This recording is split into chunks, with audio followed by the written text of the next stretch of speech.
Muito bem, estamos aqui de volta para mais uma lição da nossa Escola Bíblica Dominical com a revista da CADB.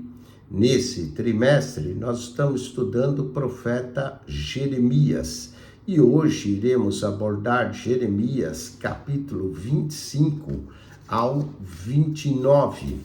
Nesses capítulos, trata-se do cativeiro de Judá na Babilônia, que seria de 70 anos. Jeremias, capítulo 25 a 29, todos esses capítulos, nós temos 133 versos. É claro que é muito difícil nós lermos todos os 133, mas nós vamos ler Jeremias, capítulo 29, do verso 1 ao verso 14. Onde lemos: E essas são as palavras da carta que Jeremias, o profeta, enviou de Jerusalém ao resto dos anciões do cativeiro, como também aos sacerdotes e aos profetas e todo o povo que Nabucodonosor havia transportado de Jerusalém para a Babilônia.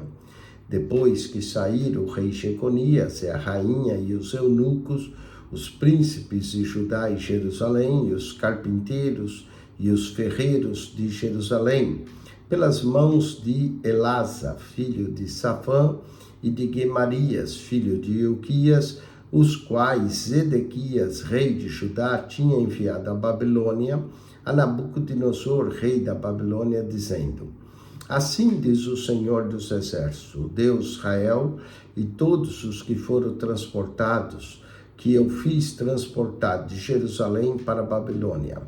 Edificai casas, habitai, plantai jardins e comei do seu fruto. Tomai mulheres e gerais filhos e filhas, tomai mulheres para os vossos filhos e daí vossas filhas a maridos, para que tenham filhos e filhas, multiplicai-vos ali e não vos diminuais. Procurai a paz da cidade para onde fizer transportar, e orai por ela ao Senhor, porque na sua paz vós tereis paz. Porque assim diz o Senhor dos Exércitos, o Deus de Israel: não vos engane os vossos profetas que estão no meio de vós, nem os vossos adivinhos, nem deis ouvido aos vossos sonhos que sonhais, porque eles vos profetizam falsamente em meu nome. Não os envieis, diz o Senhor, porque assim diz o Senhor: certamente que passados 70 anos na Babilônia, vos visitarei e cumprirei sobre vós a minha boa palavra, tornando-vos a trazer a esse lugar. Porque eu bem sei os pensamentos que penso de vós, diz o Senhor, pensamentos de paz e não de mal, para vos dar o fim que esperais. Então me invocareis, ireis e orareis a mim, e eu os ouvirei. E buscar-me-eis e me achareis, quando me buscardes de todo o vosso coração. E serei achado de vós, diz o Senhor, e fazei voltar os vossos cativos, e congregar-vos-ei de todas as nações e de todos os lugares para onde vos lancei, diz o Senhor, e tornarei a trazer-vos ao lugar de onde vos transportei. Que lindas promessas encontramos aqui. E a declaração dos 70 anos de cativeiro, enquanto que os falsos profetas diziam que o povo iria retornar em breve a Jerusalém, mas aqui nessa carta de Jeremias, ele declara que o povo construa casa, plante, dê seus filhos em casamento, porque a duração seria de 70 anos. Vamos ao texto áureo. Jeremias, capítulo 29, verso 11, é o nosso texto áureo.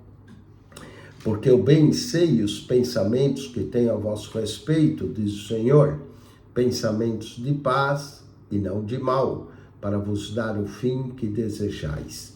A verdade prática: discernir a vontade de Deus e aceitá-la, mesmo que frustre as nossas expectativas, é a chave para a vitória. O povo, claro, gostaria de voltar para Jerusalém, mas isso não era a realidade. Então, o que fazer? Aceitar o propósito e a vontade de Deus. A introdução, a profecia sobre o cativeiro. Jeremias, capítulo 25, do verso 1 ao 38, temos a profecia do cativeiro, principalmente em Jeremias 25, 11, que é repetida aqui em Jeremias 29, 10, 70 anos. Temos também em Jeremias 25 a ira de Deus sobre as nações, Jeremias 25, verso 15, e Deus é amor e justiça, em Jeremias 25, 30. Iremos falar sobre isso. Depois falaremos da prisão e o confronto com os falsos profetas que Jeremias teve, as ameaças a Jeremias no templo, o jugo babilônico e a resistência, Ananias e a sua morte. Ananias é um dos falsos profetas. Terceiro, a carta aos cativos, Jeremias 29, que foi o que nós lemos. Os exilados devem viver na Babilônia, plantar, casarem-se, terem filhos, dar suas filhas, seus filhos em casamento.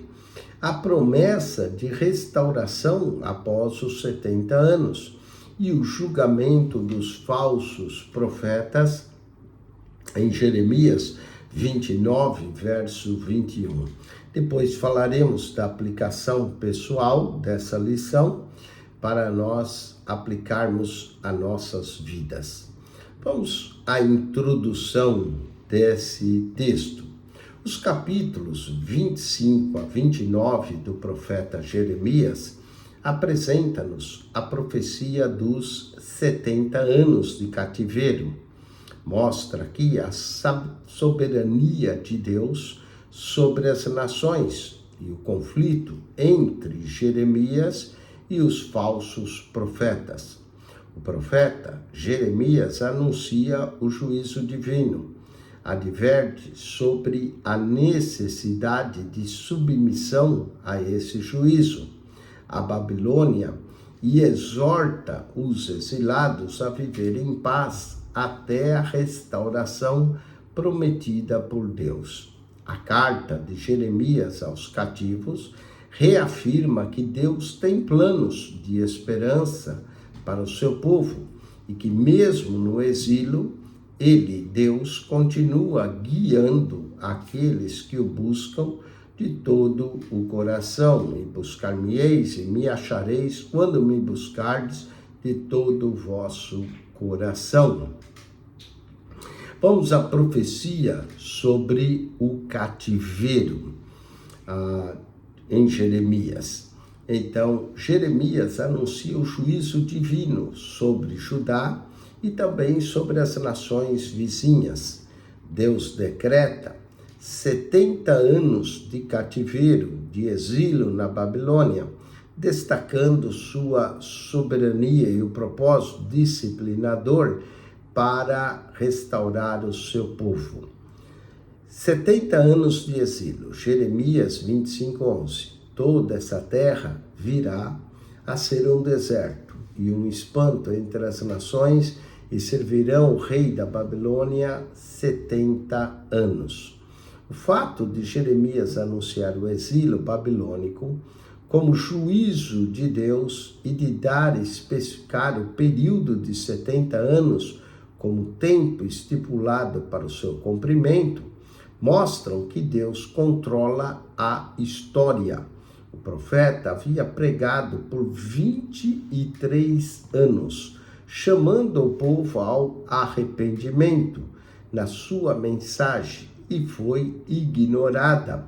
Como consequência, Deus declara que Judá servirá ao rei da Babilônia por 70 anos.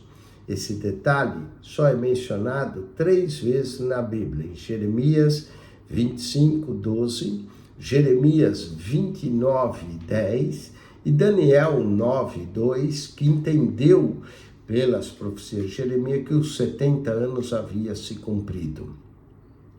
A destruição da terra de Judá, mencionada no texto, é uma forte evidência de que o pecado leva ao caos e à ruína. O povo de Judá rejeitou as advertências proféticas e confiou em alianças políticas, mas não impediu o juízo divino. Esse anúncio ressalta que Deus é paciente, mas sua justiça não falha. O período de cativeiro seria um tempo de purificação e de correção que prepararia um remanescente fiel para o retorno à terra. A ira de Deus sobre as nações. Jeremias 25, verso 15, lemos: Assim me disse, pois, o Senhor, o Deus de Israel: Toma da minha mão esse cálice de vinho do meu furor e dá-o de beber a todas as nações as quais eu te enviar. A metáfora do cálice da ira é usado frequentemente na Bíblia para descrever o juízo divino. Salmos 75, verso 8, Isaías 51, verso 7 e Apocalipse, capítulo 14, 10, fala de 7 cálices ou taças da ira de Deus. Deus ordena a Jeremias que ofereça esse cálice simbolicamente às nações, incluindo Judá, Babilônia e muitos outros reinos.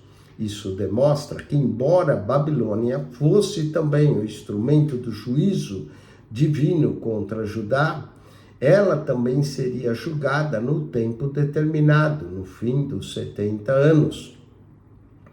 Aí, de fato, foi pelo Império Medo-Persa. A soberania de Deus sobre as nações fica evidente nessa passagem. Ele não apenas usa reis e impérios para disciplinar o seu povo, mas também os responsabiliza por suas ações. E isso ensina que nenhum governo está acima da justiça divina. Esse princípio continua atual. Deus não ignora o pecado das nações e o seu juízo é certo sobre elas. As nações que vivem corrupção e violência enfrentarão o cálice da ira divina no tempo apropriado. Essa advertência nos lembra que devemos confiar mais na justiça divina ou na justiça de Deus do que nas forças políticas e militares deste mundo. Deus é amor e é justiça. Jeremias 25, verso 30, lemos: O Senhor ruge do alto e da sua santa morada faz ouvir a sua voz. Ruge fortemente contra a sua morada.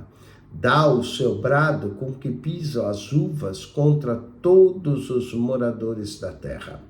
Jeremias conclui esse capítulo 25 com uma visão aterradora do juízo de Deus. O Senhor é retratado como um leão que ruge pronto para executar a sua justiça. A imagem de Deus rugindo do alto enfatiza o seu domínio universal e a certeza de seu julgamento. A descrição do juízo é intensa. O Senhor esmagará os pecadores como uvas no lagar, eliminando a impiedade da terra. Não haverá escapatória para os rebeldes, pois o juízo divino será completo. Entretanto, esse juízo não é arbitrário. Ele vem após repetidas oportunidades de arrependimento. Deus sempre chama ao arrependimento antes de executar o seu juízo, o seu castigo. Desse modo, demonstra que seu amor e misericórdia vêm até mesmo antes do juízo. No entanto, aqueles que endurecem seus corações enfrentarão a consequência de sua rebeldia. Esta mensagem é um alerta para todos nós. Deus é longânimo, mas seu juízo é certo. O mundo pode ignorar a justiça divina por um tempo, mas no momento certo, no momento determinado, Deus intervirá e não poderá tolerar o pecado indefinitivamente, e sua justiça prevalecerá. Vamos ao ponto 2 da nossa lição, falando da prisão e confronto de Jeremias com os falsos profetas. Isso vamos encontrar em Jeremias, capítulo 26, 27 e também no 28. Jeremias enfrenta uma forte oposição para proclamar a verdade. Ele alerta sobre a submissão à Babilônia e denuncia os falsos profetas que enganavam o povo com promessas ilusórias de libertação imediata. A ameaça de Jeremias no templo. Assim diz o Senhor: põe-te no átrio da casa do Senhor e dize a todas as cidades de Judá que venham adorar a casa do Senhor todas as palavras que te mandei. Lhe dissesse: não omitas nenhuma palavra sequer. No início do reinado de Jeoaquim, Jeremias recebe uma ordem clara do Senhor para proclamar uma mensagem de advertência no templo. Ele deveria falar sem omitir nada, anunciando que se o povo não se arrependesse, o templo e a cidade seriam destruídos. Sua mensagem, porém, gerou forte oposição aos sacerdotes e dos profetas e do próprio povo, que exigiram a sua morte. Jeremias 26, versos 7 a 8. A perseguição contra Jeremias mostra a resistência do povo à verdade. Em vez de aceitarem a correção, os líderes religiosos buscaram silenciá-lo. No entanto, alguns líderes mais sábios lembraram que nos tempos de Ezequias, o profeta Miqueias fez uma advertência semelhante e não foi morto. Jeremias 26, 18 e 19. Isso impediu que Jeremias fosse aqui condenado à morte. Naquele momento, embora ele continuasse enfrentando forte rejeição, Deus sempre usará alguém ou algo para dar livramento aos seus servos, até que seu ministério seja cumprido. O jugo babilônico e a resistência. Jeremias, capítulo 27, verso 12. Trazei os vossos pescoços ao jugo do rei da Babilônia, e servi a ele e ao seu povo, e vivereis. Foi a mensagem profética de Jeremias com um jugo no seu pescoço. No reinado de Zedequias, Jeremias recebeu a ordem de usar um jugo de madeira em seu pescoço como um símbolo do domínio da Babilônia sobre Judá e outras nações vizinhas. Ele advertiu que a única maneira de evitar a destruição seria submeter-se ao rei Nabucodonosor, pois essa era a vontade de Deus, e que, caso contrário, viriam guerra, fome e pestes. Jeremias 27, verso 8. Os reis e os falsos profetas rejeitaram essa mensagem, pois esperavam que Judá permanecesse livre. Eles preferiam acreditar que Deus jamais permitiria que seu povo fosse dominado por estrangeiros. No entanto, Jeremias deixou claro que a resistência ao jugo babilônico era, na verdade, a resistência à vontade de Deus. Obedecer a Deus muitas vezes exige humildade e submissão. Os líderes de Judá não queriam aceitar que o cativeiro fazia parte do plano divino, mas ignorar essa realidade apenas trouxe mais sofrimento. Da mesma forma, precisamos discernir a vontade de Deus e aceitá-la, mesmo quando não corresponde às nossas expectativas. Vamos a Ananias e sua morte. Eis que te lançarei de sobre a face da terra. Esse ano morrerás, porque pregás rebeldia contra o Senhor. Jeremias 28:16. No mesmo período surgiu esse falso profeta Ananias, que contradiz Jeremias. Ele declara que Deus quebraria o jugo da Babilônia em 2 anos, trazendo de volta os utensílios do templo e os cativos. Jeremias capítulo 28, verso 2 ao 4. Para reforçar sua mensagem, ele quebra o jugo de madeira que Jeremias usava em um ato simbólico. Jeremias diz que desejava que essa profecia fosse verdadeira. Após a intervenção de Ananias, Deus envia Jeremias novamente, e dessa vez com um jugo de ferro, simbolizando que a submissão à Babilônia seria ainda mais dura e inescapável. Jeremias 28, verso 13 e 14. Como prova da falsidade de Ananias, Jeremias declara que ele, Ananias, morreria naquele ano, o que de fato aconteceu 2 meses depois. Jeremias 28, verso 17. O conflito entre Jeremias e os falsos profetas revela também um padrão recorrente, a rejeição da verdade em favor das ilusões confortáveis. Jeremias enfrentou perseguição e oposição, mas permaneceu fiel à mensagem de Deus. Devemos defender a verdade, mesmo quando ela não é popular, e confiar que Deus sempre confirma a sua palavra. Vamos ao terceiro e último ponto da nossa lição, a carta aos cativos, que foi a nossa leitura bíblica em classe. Jeremias 29, verso 1 ao 32. O capítulo 29 de Jeremias contém uma carta enviada aos exilados na Babilônia. Nela, Jeremias orienta o povo a aceitar o cativeiro como parte do plano de Deus para eles e viver produtivamente na terra estrangeira. Além disso, o profeta refuta as falsas esperanças criadas por líderes enganadores e reafirma a promessa de restauração após os 70 anos. Leiamos Jeremias 29, certo. Os exilados devem viver na Babilônia.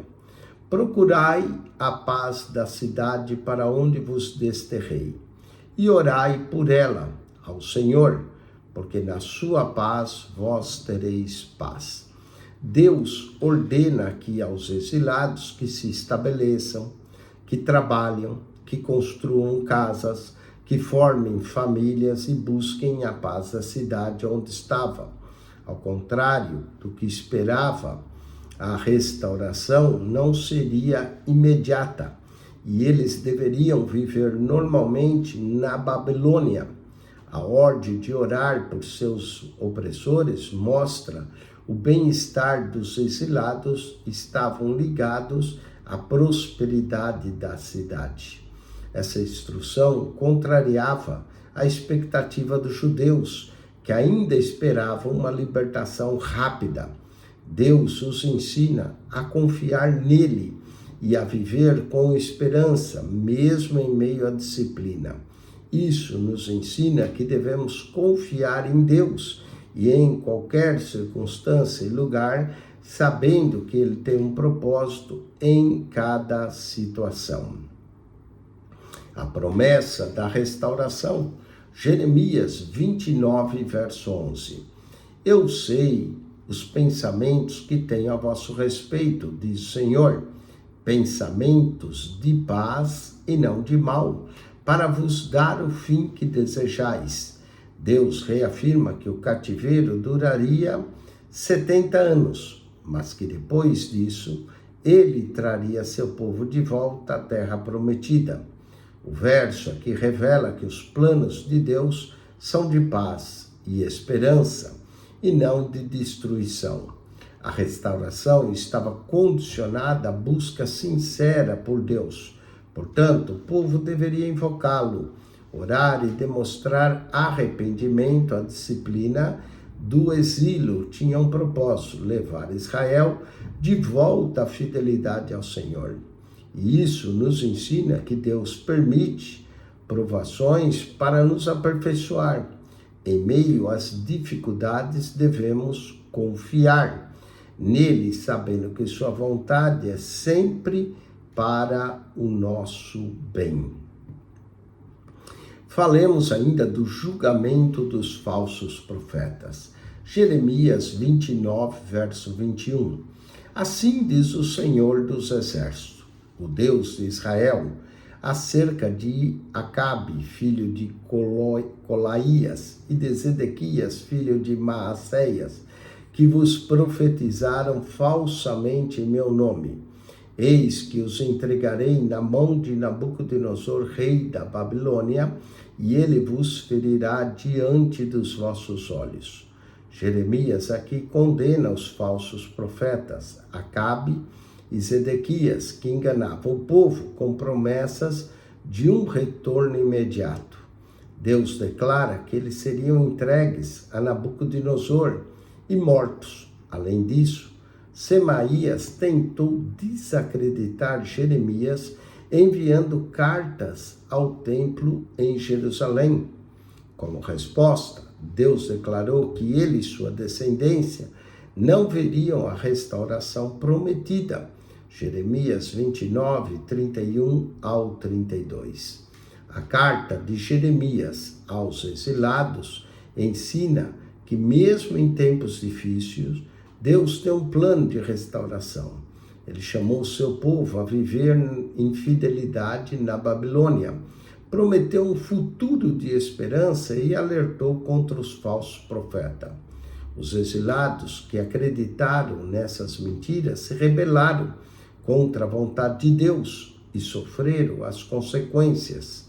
Devemos confiar na soberania de Deus, buscar sua vontade de todo o coração e rejeitar os ensinos enganosos. Vamos à aplicação pessoal. Devemos confiar em Deus. É isso que essa lição nos ensina. Buscar sua vontade com sinceridade e viver com fidelidade onde formos colocados, conforme Jeremias 29, 13. E buscar-me-eis e me achareis, quando me buscardes de todo o vosso coração. Que promessa maravilhosa temos aqui do próprio Deus, quando nós nos submetemos à sua vontade e procuramos obedecê-lo e amá-lo acima de tudo. Vamos às perguntas dessa lição importantíssima, entendendo os 70 anos do cativeiro. Primeiro, qual foi a mensagem central de Jeremias sobre o exílio babilônico? Bom, a mensagem central aqui é que o cativeiro seria de 70 anos de disciplina, mas com restauração, com a promessa da restauração. Alguns até dizem que os 70 anos se deu devido ao fato de eles não cumprirem Levítico capítulo 25, de guardarem o ano sabático. Então Deus decidiu que iria cobrar nesses 490 anos de monarquia que o ano sabático não foi guardado, tudo de uma vez. Então, 490 anos de monarquia dividido por 7, nós temos 70 anos da disciplina. Vamos à segunda questão, que é o que Deus orientou os exilados na carta enviada por Jeremias. Então vamos ver o que Deus orientou aqui aos exilados. Deus orientou que eles plantassem, casasse, 10 filhos e vivesse em paz na Babilônia e orar pela cidade, porque na sua paz eles também teriam paz. E a terceira e última pergunta dessa lição é: como Jeremias lidou com os falsos profetas durante esse período? E aqui a resposta é: Jeremias denunciou e anunciou o juízo de Deus sobre eles pelas suas falsas profecias. Muito bem, semana que vem estudaremos a lição 7, iremos cobrir o livro do profeta Jeremias do capítulo 30 a 33. Falaremos da nova aliança escrita no coração. Não perca, então, semana que vem, estude a lição e leia o profeta Jeremias do capítulo 30 ao 33. Deus te abençoe. Acione o nosso canal no YouTube, PR Eugênio Piacentini, o canal da Bíblia. PR Eugênio Piacentini, o canal da Bíblia. Subscreva e ao entrar no canal, clique naquela foto redonda, vai lhe aparecer um menu, clique no playlist e ali no playlist você irá encontrar um total de 267 pastas com mais de 8.200 vídeos para você. PR Eugênio Piacentini, o canal da Bíblia. Subscreva e divulgue esse canal.